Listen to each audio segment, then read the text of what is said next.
నమస్కారం వార్తలకు స్వాగతం నేను శ్రీచంద్ర ముందుగా వార్తల్లోని ముఖ్యాంశాలు చూద్దాం కోవిడ్ నియంత్రణ చర్యలపై కేంద్ర కేబినెట్ కార్యదర్శి రాజీవ్ గౌబా సమీక్ష కరోనా పరీక్షలు పెంచాలని రాష్ట్రాల సీఎస్లకు సూచన రాష్ట్రానికి హక్కుగా వచ్చే ప్రతి నీటి బొట్టును వినియోగించుకుంటామని సీఎం కేసీఆర్ స్పష్టీకరణ ఎపెక్స్ కౌన్సిల్ సమావేశంలో బలమైన వాదనలు వినిపించేందుకు వ్యూహం ఖరారు కేంద్ర మంత్రి నితిన్ గడ్కరీకి కేటీఆర్ లేఖ హైదరాబాద్ విజయవాడ జాతీయ రహదారిపై అభివృద్ధి కార్యక్రమాలకు నిధులు విడుదల చేయాలని విజ్ఞప్తి రాహుల్ హత్రస్ పర్యటనలో ఉద్రిక్తత నిబంధనలు ఉల్లంఘించారంటూ అరెస్టు చేసిన పోలీసులు లాక్డౌన్లో రద్దయిన విమాన టికెట్ల ఛార్జీలను పూర్తిగా వెనక్కి ఇవ్వాలని సుప్రీంకోర్టు ఆదేశం టికెట్ల రీఫండ్ పథకానికి ఆమోదం వివరాల్లోకి వెళ్తే కరోనా నియంత్రణ చర్యలపై కేంద్ర కేబినెట్ కార్యదర్శి రాజీవ్ గౌబా రాష్ట్రాల ప్రధాన కార్యదర్శులతో వీడియో కాన్ఫరెన్స్ నిర్వహించారు. ఆర్థిక కార్యకలాపాలు ఊపందుకోవడంతో పాటు పంటల సమయం అయినందున వైరస్ విస్తరించకుండా జాగ్రత్తలు తీసుకోవాలని సూచించారు. ప్రజలు సమూహాలుగా గుమిగూడకుండా చూడాలని తెలిపారు. ఇదే సమయంలో మాస్క్ పెట్టుకోవడం, సామాజిక దూరం పాటించడం, శానిటైజర్ల వినియోగంపై ప్రజలకు మరింత అవగాహన కల్పించాలన్నారు. ప్రజల్లో భయాందోళనలు తొలగేలా కరోనా పరీక్షలను విస్తృతంగా చేపట్టాలని సూచించారు. ఈ కార్యక్రమంలో ప్రభుత్వ ప్రధాన కార్యదర్శి సోమేష్ కుమార్తో పాటు వైద్య ఆరోగ్య కార్యదర్శి రిజ్వీ ఇతర ఉన్నతాధికారులు పాల్గొన్నారు.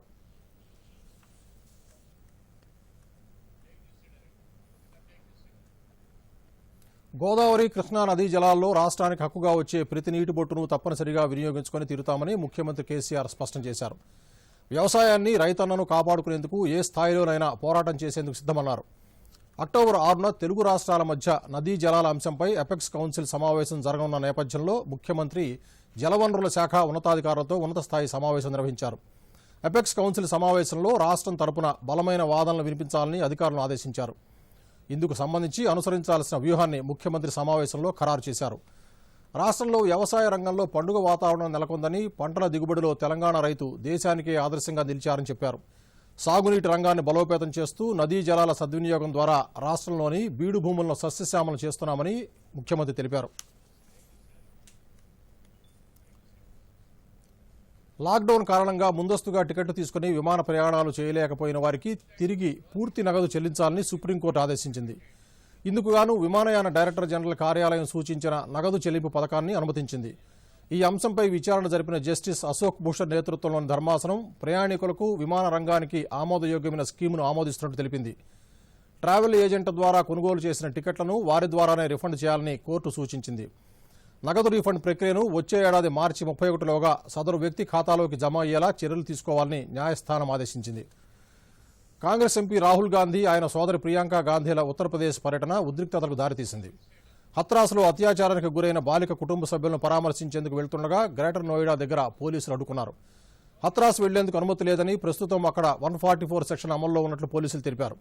దీనిపై తీవ్ర అభ్యంతరం చెప్పిన రాహుల్ గాంధీ వాహనం దిగి నడుచుకుంటూ బయలుదేరారు. రాహుల్ను అడ్డుకునేందుకు పోలీసులు ప్రయత్నించడంతో కాంగ్రెస్ కార్యకర్తలు అడ్డుతగిలారు. దీంతో ఇరువురి మధ్య తోపులాట జరిగింది. పరిస్థితిని గమనించిన పోలీసులు రాహుల్తో పాటు ప్రియాంక గాంధీని ఐపీసీ సెక్షన్ 188 కింద అదుపులోకి తీసుకున్నారు. కాగా పోలీసుల తీరు పట్ల రాహుల్ తీవ్రంగా నిరసన తెలిపారు. తనను ఎందుకు అడ్డుకున్నారో చెప్పాలని డిమాండ్ చేశారు. రాహుల్ను పోలీసులు అదుపులోకి తీసుకోవడాన్ని ఖండిస్తూ హైదరాబాద్లో ఎంపీ రేవంత్ రెడ్డి సహా పలువురు కాంగ్రెస్ నేతలు నాంపల్లిలో బీజేపీ కార్యాలయం ముట్టడికి ప్రయత్నించారు. పోలీసులు మార్గమధ్యంలోనే వారిని అడ్డుకుని అక్కడి నుంచి తరలించారు. ఈ క్రమంలో బీజేపీ కార్యాలయం వద్ద ఉద్రిక్తత ఏర్పడింది. కాగా రాహుల్ పట్ల యూపీ పోలీసుల తీరును పీసీసీ అధ్యక్షుడు ఉత్తమ్ కుమార్ రెడ్డి ఖండించారు.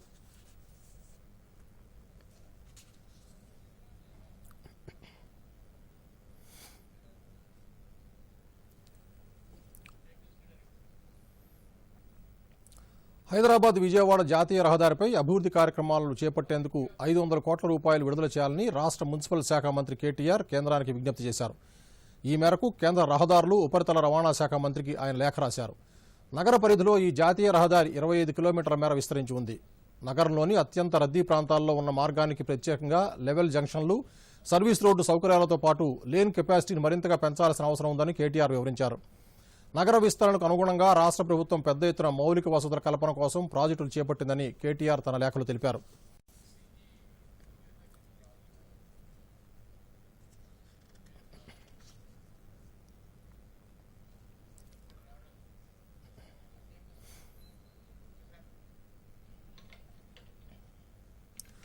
ఐజీఎస్టీ కింద రాష్ట్రానికి రావాల్సిన 2,638 కోట్ల బకాయిలను వెంటనే విడుదల చేయాలని రాష్ట్ర ఆర్థిక మంత్రి హరీష్ రావు ఐజీఎస్టీ మంత్రుల సంఘం సమావేశంలో డిమాండ్ చేశారు. ఐజీఎస్టీపై సుశీల్ కుమార్ మోదీ నేతృత్వంలో జరిగిన సమావేశానికి హైదరాబాద్ నుంచి వీడియో కాన్ఫరెన్స్ ద్వారా సమావేశంలో పాల్గొన్న ఆయన బకాయిల అంశాన్ని ప్రత్యేకంగా ప్రస్తావించారు. కేంద్రం నుంచి రాష్ట్రాలకు రావాల్సిన 25,058 కోట్ల రూపాయలు ఐజీఎస్టీ మొత్తాన్ని తక్షణమే విడుదల చేసే మంత్రుల సంఘం జీఎస్టీ కౌన్సిల్కు సిఫారసు చేయాలని కోరారు. ఈ మొత్తాన్ని కన్సాలిడేటెడ్ ఫండ్లో నిబంధనలకు విరుద్ధంగా జమ చేశారన్న విషయాన్ని పార్లమెంట్లో కాగ్ ఎత్తి చూపిన విషయాన్ని మంత్రి ప్రస్తావించారు. ఈ నెల 5న జరిగే జీఎస్టీ కౌన్సిల్ ఎజెండాలో ఈ అంశం ఉండేలా చూడాలని హరీష్ రావు కోరారు.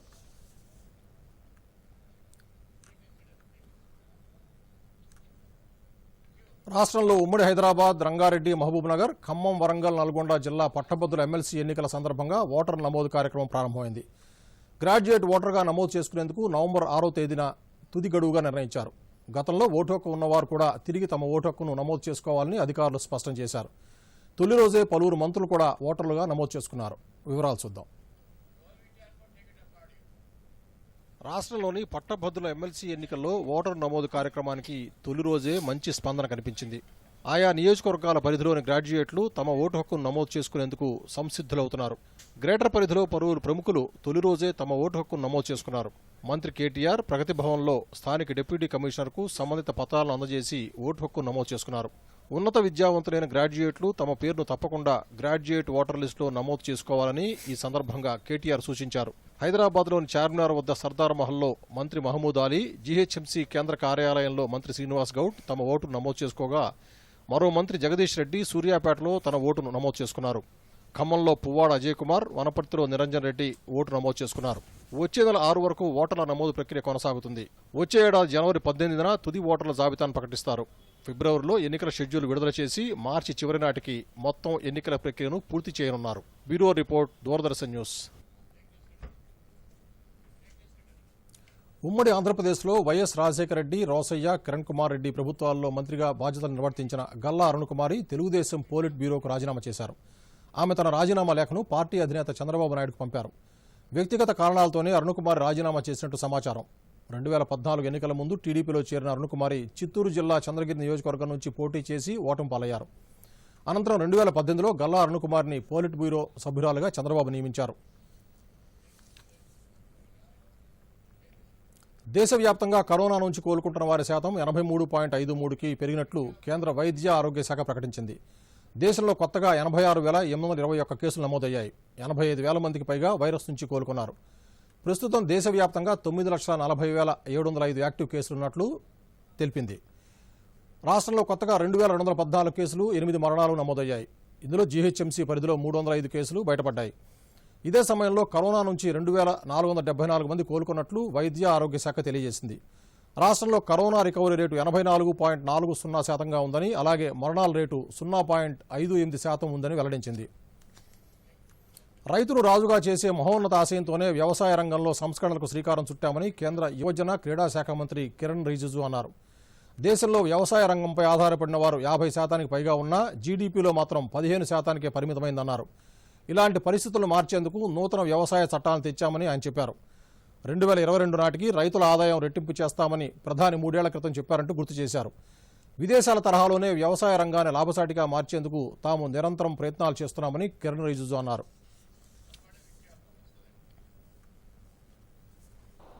और पूरा देश भर में आप देखेंगे 1947 के आजादी के बाद आज तक देखिए हमारे फार्मर्स का इनकम, हमारा देश में किसानों का इनकम कितना बड़ा है, आप स्टेटिस्टिक देख लीजिए.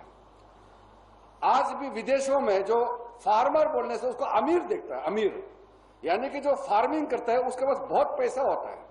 ये बहुत बड़ा कॉमर्स है, बहुत बड़ा ट्रेड है, बहुत बड़ा बिजनेस है, सोर्स ऑफ इनकम है. इंडिया में फार्मर बोलने से लोग देखते हो ये किसान है, खेती करने वाला है, ये तो इसका पास तो रुपया पैसा नहीं होगा. ये हालत कैसे हुआ, ये थोड़ा अब बैकग्राउंड में समझना पड़ेगा. प्राइम मिनिस्टर ने 3 साल पहले घोषणा किया कि 2022 तक हर किसान का आमदनी, उसका इनकम को 2 गुना करेगा, डबल करेंगे. घोषणा करने से तो होता नहीं है, वो डबल इनकम करने के लिए कुछ कदम तो उठाना पड़ेगा, ठोस कदम उठाना पड़ेगा. अब सब्सिडी देकर के कब तक किसानों को आधा मरा रखेगा? मरने भी नहीं देता है, जीने भी नहीं देता है। तो ऐसा तो हमेशा नहीं चल सकता है ना। आप देखिए 50% से भी ज्यादा हमारा भारत देश का जनसंख्या पॉपुलेशन वो किसान है। मोर देन 50% पॉपुलेशन फार्मर्स है इंडिया में, और जीडीपी में उसका कंट्रीब्यूशन सिर्फ 15%। आजकल के लोग फार्मिंग एग्रीकल्चर को प्राथमिकता क्यों नहीं देते हैं? ये कारण ये जो मैंने बताया है, एट्रैक्टिव नहीं है इसलिए, लेकिन एट्रैक्टिव बनाना पड़ेगा। आत्मनिर्भर जब बोलता है, हम अपने पेड़ों पर खड़ा कब होगा? जब हम अपना खाना पीना व्यवस्था खुद कर पाएगा। ये मामूली नहीं है, ये तो अभी प्रोटेस्ट हो रहा है। लोगों को अभी लगा कि इतना बड़ा एग्रीकल्चर रिफॉर्म्स का काम किया है नरेंद्र मोदी जी सरकार ने, तब लोगों को पता चला कि इसका असर क्या हो सकता है। आप गौर से सोचे, आजादी के बाद ये पहली बार हुआ है कि एग्रीकल्चर को रिफॉर्म करने के लिए, एग्रीकल्चर सेक्टर को फुल रिफॉर्म करने के लिए इतना बड़ा कदम पहली बार उठाया है।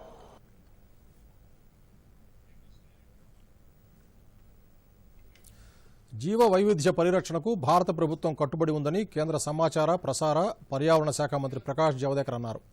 దశాబ్ద కాలంలో దేశవ్యాప్తంగా 24.56% అటవీ విస్తరణ పెరిగిందన్నారు.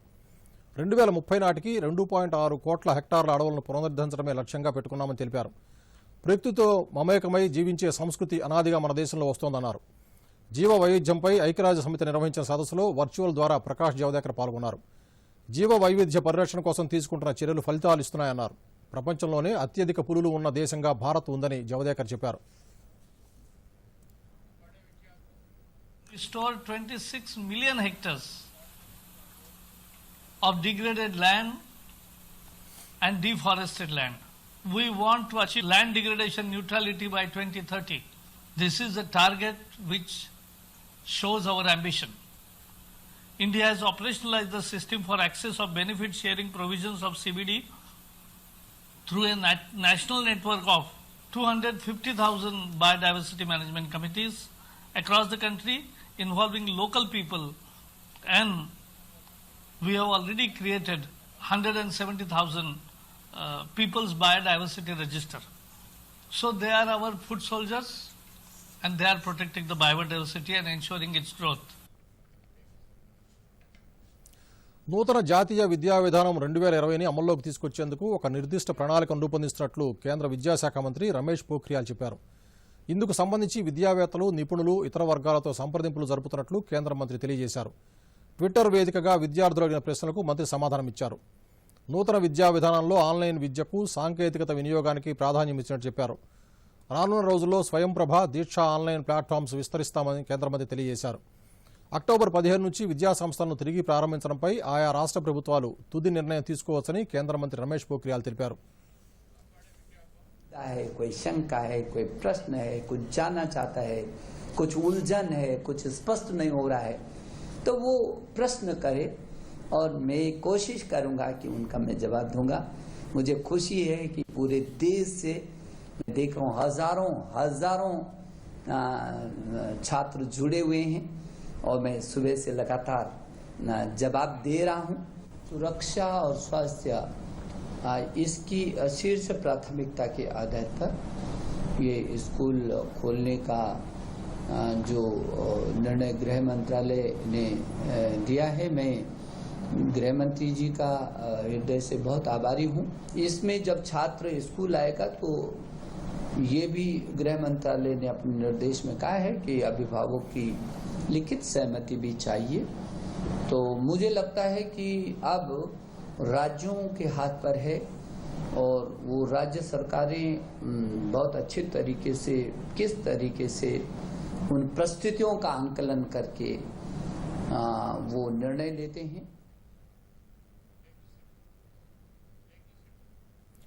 నేడు ప్రపంచ వయోవృద్ధుల దినోత్సవం సందర్భంగా వయోవృద్ధుల సంక్షేమం ఆవశ్యకతపై అవగాహన కల్పిస్తూ రాష్ట్రంలో పలుచోట్ల కార్యక్రమాలు నిర్వహించారు. జగిత్యాల జిల్లా కేంద్రంలోని టీఆర్ నగర్లో అనాథ వృద్ధాశ్రమంలో మంత్రి కొప్పుల ఈశ్వర్ వృద్ధులకు పండ్లు పంపిణీ చేశారు. ఈ సందర్భంగా మాట్లాడుతూ వయోవృద్ధుల కోసం ప్రభుత్వం పలు సంక్షేమ పథకాలు అమలు చేస్తోందని చెప్పారు. వృద్ధులకు పింఛన్ కోసం ఏటా 3,000 కోట్ల రూపాయలు ఖర్చు చేస్తున్నట్టు తెలిపారు.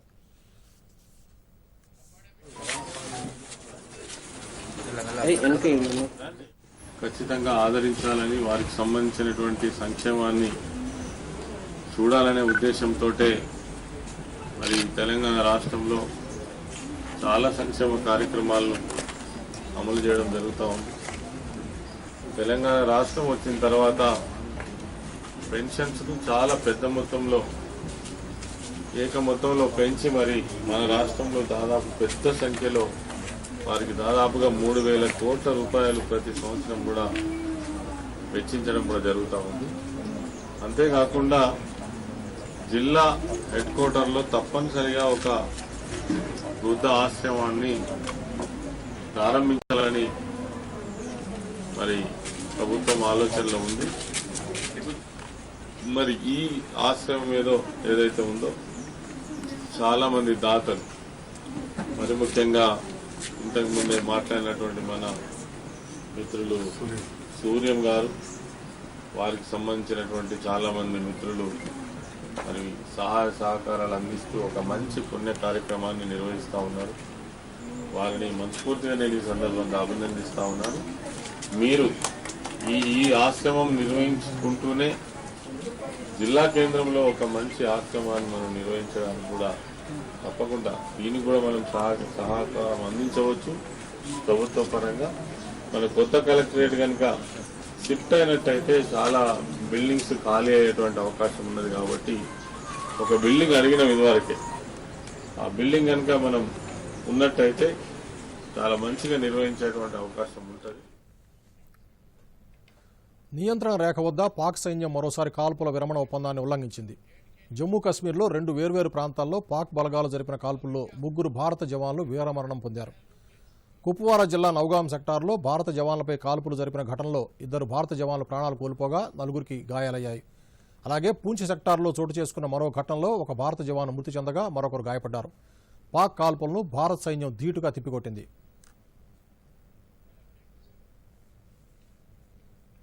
మరోసారి ముఖ్యాంశాలతో ఈ వార్తలు ముగిద్దాం. నమస్కారం.